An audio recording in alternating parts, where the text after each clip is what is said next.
Hey guys, and welcome to the Working Money Channel. So you think the bull run has begun? I posted this yesterday on my Twitter, me with the Bitcoin bull in downtown Miami. I got a lot of responses here from you guys asking how long I'm going to be in town. It's unfortunate. I actually probably should have let people know that I was going to be here sooner and we could have organized a meetup. Unfortunately, my schedule is packed for the few days that I'm still going to be here, but it's great to see the community wanting to get together. Great experience though. Also couldn't leave out the X. So guys, has the bull run begun? I mean, I keep thinking it has. Bitcoin has now reclaimed its long-term holder cost basis, which is 22.3K, in addition to its short-term holder cost basis at 18.9K, and the aggregated cost basis. Behavioral shift as holders in aggregate are no longer underwater. So guys, sentiment is changing because Bitcoin trends are changing, and the fact that now we're seeing prices change, this is going to mean something, at least psychologically, to certain traders. So the last time we've seen these points, we have seen uptrends follow. As denoted here by Will Clement on Twitter. The dark blue here represents short-term holder cost basis, and the light blue represents long-term holder cost basis. So you guys can see both those dark blue and light blue lines. Here we have crossed, and you guys can see that denoted by this purple circle here. Last time that happened was in 2019, before we saw this pump to the upside. And the time before that, late 2015, before we saw the bull rally of 16, 17, and then topping out in January of 2018 for altcoins. So this bodes very, very well for the crypto market. Let me just bring up Bitcoin here on the daily. Bitcoin right now trading at $23,500 per coin. You guys can see a bit of price activity today, at least so far. Throwing that on the hourly, Bitcoin has moved since yesterday evening. We did see a bit of a rally, albeit not by much. Throwing it back on the daily and just zooming out here. Let me just get rid of that. So what we have seen, what we have witnessed now, is that Bitcoin has gone above this level of support. So we were basically trying to get above this old resistance, and we were hovering in this zone for a while. Now it looks like we've come out of that. So the next level that we have to pierce, guys, is right up here, which is about 25.2, 25.3, give or take. And as you guys can see, this level up here, if I zoom in over here, you guys can see this was old resistance again.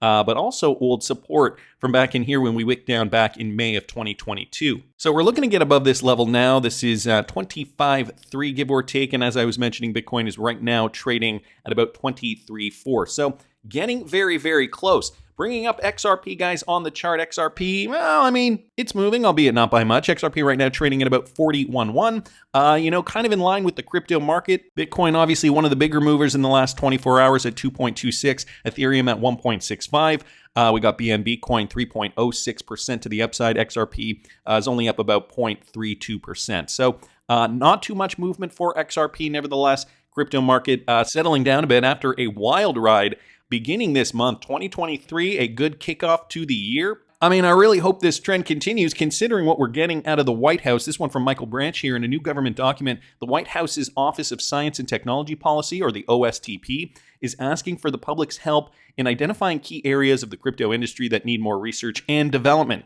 So here's what's going on now. The Biden administration is asking the public how they feel about digital assets and blockchain technology as a means of forming upcoming crypto policy. In a new government document, the White House's Office of Science and Technology is asking for the public's help in identifying key areas of the crypto industry that need more research and development.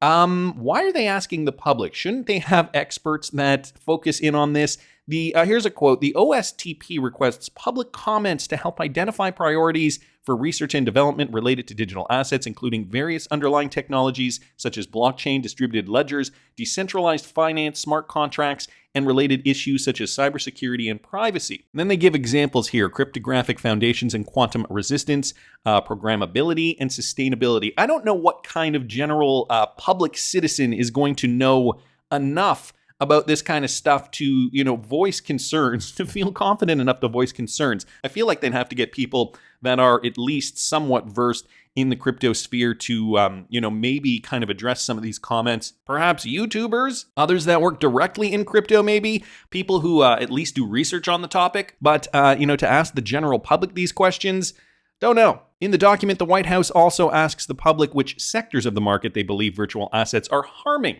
So get this, information about goals, sectors, or applications where digital assets might introduce risks or harms. and examples of where risks or harms are already being manifested. Where relevant, respondents are encouraged to justify how digital assets are introducing new risks or harms in advancing the underlying goal, sector, or application compared to the use of traditional databases or other technologies. So I don't know, maybe a bit of a flawed approach. Tell me down in the comments what you guys think. Thanks, though, to Michael Branch for bringing that up. More positive news, though, is coming out for Ripple partners like Flutterwave. They are now to promote small businesses in Africa through their Big Brother Titans partnership. So Flutterwave is collaborating with MultiChoice Africa on the continent's largest reality TV franchise, Big Brother, with a special edition tagged Big Brother Titans. So getting the word out via traditional media, television in this case, reality TV lovers and pop culture fans across Africa and the world are in for a big ride for 72 days from January the 15th, 2023. So Flutterwave partnering up with the TV show, it looks like. The new season features housemates from Nigeria. There's a cash prize of $100,000. Flutterwave plans to leverage its reach across Africa to spotlight members of its small business community to help them grow and expand their businesses. So, just more promotion, another promotional strategy here for a Ripple-enabled company to really get the message across. We process payments and we are on the cutting edge of technology. If you want to use Flutterwave in Africa, well, we can send your cross-border payments fast, securely, and affordably using DLT technology that leverages RippleNet. So, nice little piece of news here. Wanted to keep moving along, though. Wheezy at Nerd Nation Unboxed posting this. According to Mike Novogratz, the way the SEC sued Ripple at the end of Clayton's tenure seems strange. Now, this was an interview with Mike Novogratz and Mark Cuban, a clip from this from back in 2021 when the lawsuit was still fairly fresh. If you think about the Ripple lawsuit, right, that the SEC brought, basically saying Ripple issued a security, did fail the Howey test. They had allowed that to operate literally for 4 or 5, 6 years. And then they sue the week before, Chairman Clayton is leaving. Just seems strange. And again, if there were rules that were clear, or if you were going to sue, to sue, but before you let an entire ecosystem get built up and then sue, it just seemed to be so counterproductive. The problem, the SEC doesn't care about what's productive or not. Very true. The SEC does not care about what is productive or not. I guess I should probably show you this as well. Another one from Wheezy at Nerd Nation Unboxed. This was Gary Gensler from 2019. Gary gives us the reason why crypto is being attacked here in the United States. He gives this to us straight up, all right, from the Digital Currency Initiative Conference. Back before he was chair of the SEC, guys, listen to this. FinTech has gotten into payments. Startups have gotten into payments. We all know the story of China, that Alipay and WeChat Pay are dominant in the payment system. And yes, the central bank, the People's Bank of China, had to get their arms around it. And in Africa, in Kenya, Safaricom, a telephone company, got into the payment space. Now, what does this all mean to Facebook? Facebook has watched this and said, we want in as well. We want to do what Alipay or WeChat Pay, or even any of these startups are doing in this space, because if you can get into payments, you can maybe get into credit. And if you get into payments and credit, you can start to make some of the profits that the financial sector has made. Sounds like he's teeing it up for us here. The reason why the legacy banking system is not happy with these new emerging startup unicorns, as is mentioned here in this presentation. You guys can see this too, the Ripple logo right there in the presentation from 2019. Some other Ripple partners too included in this, like TransferWise. So that's Gary Gensler essentially stating why crypto is being attacked. The SEC being counterproductive doesn't make sense really to you and I, but this all goes to the point that there probably is an underlying agenda. I mean, I think it's fairly obvious by now, but certain states and representatives from these states trying to come up with, ways that the public can actually use their cryptocurrency. Michael Branch here bringing this to our attention. With regards to the New York Assembly, they just received crypto payment bill for state agencies. Check this out, guys. If you do live in New York State Assembly has received a bill that will legalize state agencies to accept cryptocurrency as a means of payments for fines, taxes, fees, civil penalties, and other related dues. The bill was introduced on Thursday. Clyde Vannell serves as the representative of the 3rd District of New York and is quite popular for sponsoring several crypto-friendly bills in the past, most notably the Cryptocurrency and Blockchain Study Task Force Bill. Designed as Assembly Bill A2532, The newly proposed crypto regulation aims to establish cryptocurrencies such as Bitcoin, Ethereum, Litecoin, and Bitcoin Cash as a means of payment to all state agencies in the city of New York. So this, guys, to me is also very, very interesting. They don't list XRP. However, chances are their list will expand once we do get more clarity for other cryptocurrencies. The bigger point is that the state of New York is acknowledging cryptocurrencies are valuable. They have value. And now they're saying we're willing to accept cryptocurrencies as payments for your fines, your taxes, etc., etc. They know people are going to hold cryptocurrencies. They realize there's going to be value in cryptocurrencies. So despite this contradictory feeling, that we're getting in the United States with, whoa, hold off on the crypto. We are getting some states that want to play ball and that do realize that these cryptos are going to have an underlying value, namely the ones that solve problems. But I guess, for a start, they do need to start somewhere. So Bitcoin, Ethereum, Litecoin, Bitcoin Cash, this is just a proposed bill at this moment. So I guess we'll see where this goes. Continuing on to this end, the bill proposes that these agencies will be allowed to form partnerships with relevant entities that will enable the acceptance of crypto assets for settlement of fines, civil penalties, rent, rates, taxes, fees, charges, revenue, financial obligations, or other amounts, including penalties, special assessments, and interest owed to state agencies. I guess the other thing that I should probably mention here, because of inflation, and because there was such a run-up in 2020 and 2021 when it came to cryptocurrencies, let me just bring up the total market cap here for you guys, and I will zoom out on this. Let's not forget, guys, not just Americans, the rest of the world was getting really excited about cryptocurrencies. The world basically shut down at this point. The bottom point for cryptos and many markets around the world. People were stuck at home, and what did they decide to do? Well, maybe they took it upon themselves to start trading. And, they were trading stocks, the Robin Hood story, 2020, that was big. Trading stocks, trading cryptos. And, a lot of people felt, wow, look how much money I've been making in cryptocurrencies. Then, the top hit in November of 2021. How many bag holders do you think were holding bags from when they bought here or here or here, thinking, okay, my profits are really, really high. Then the market came down. The market essentially collapsed. And, they'd be lucky if they're even Steven. Let's not forget, the FOMO really kicked in.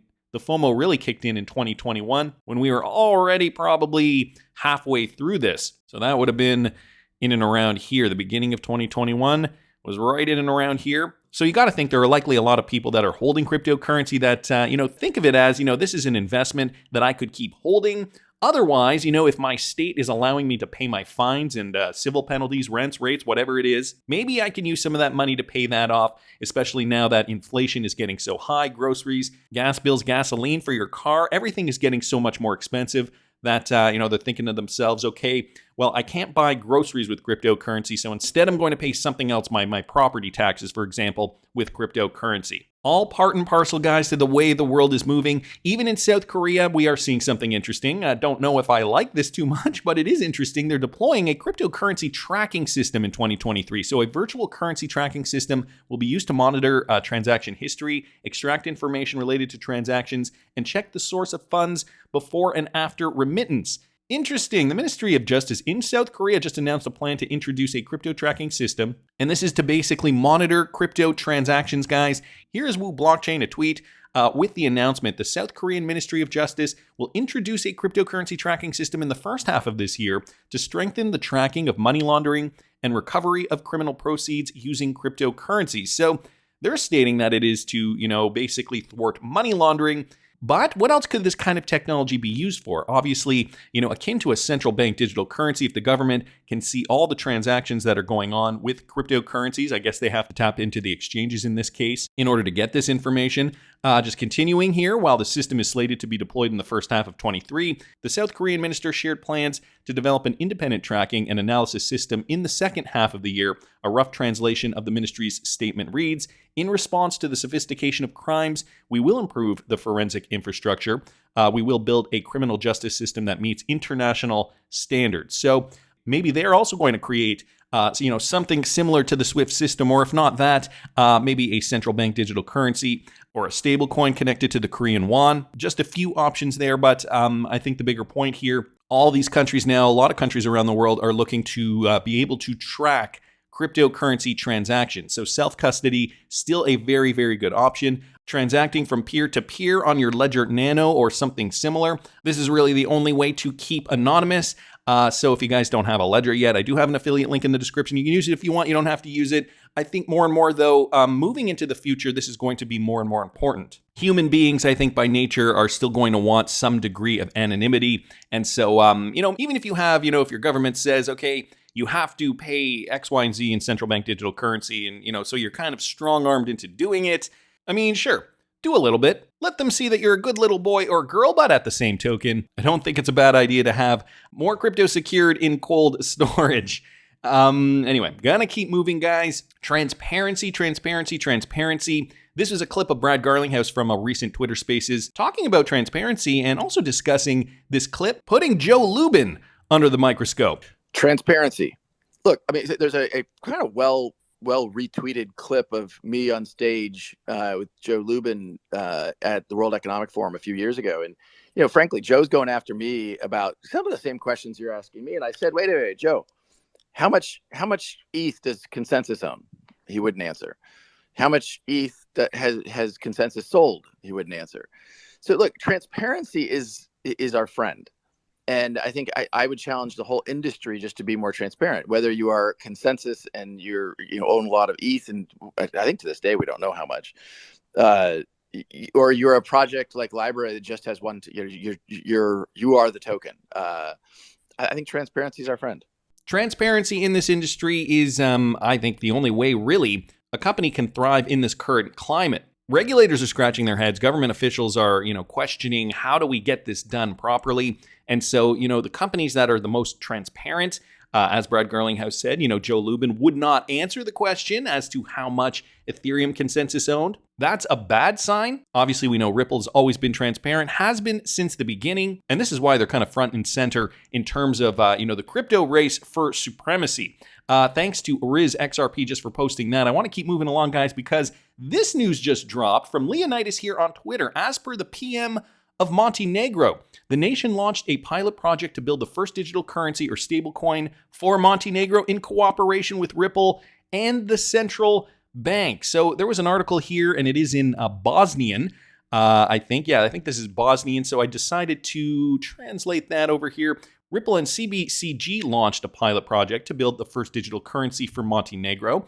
And again, this was from a couple of weeks ago, but we're just getting news of this now. In cooperation with the company Ripple and the central bank, we launched a pilot project to build the first digital currency or stablecoin for Montenegro, announced Prime Minister of the government in technical mandate Dritan Abazovic. Productive meeting with Ripple CEO Brad Garlinghouse and VP of the Central Bank Cooperation, James Wallace. We discussed the development of a payment infrastructure that would provide greater financial accessibility and inclusion. Montenegro is open to new value and investments. Dr. Dritan Abazovic, he posted this tweet out again in Bosnian. And so I just decided to take this and translate it here in Google Translate. So the exact translation is a productive meeting with the CEO of the company Ripple, Brad Garlinghouse, and VP of Cooperation with Central Bank's James Wallace. As I guess that article also reiterated, we discussed the development of a payment infrastructure that would provide greater financial accessibility and inclusion. So I guess it's the exact same thing.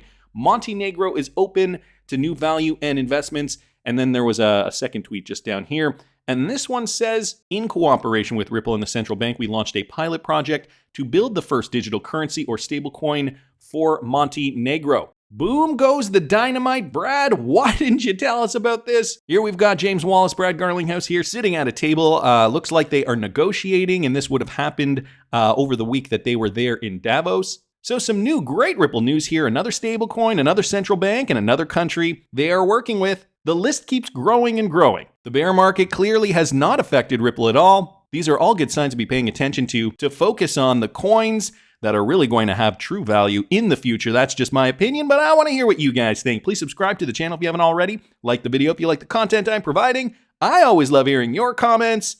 See you in the next one, guys.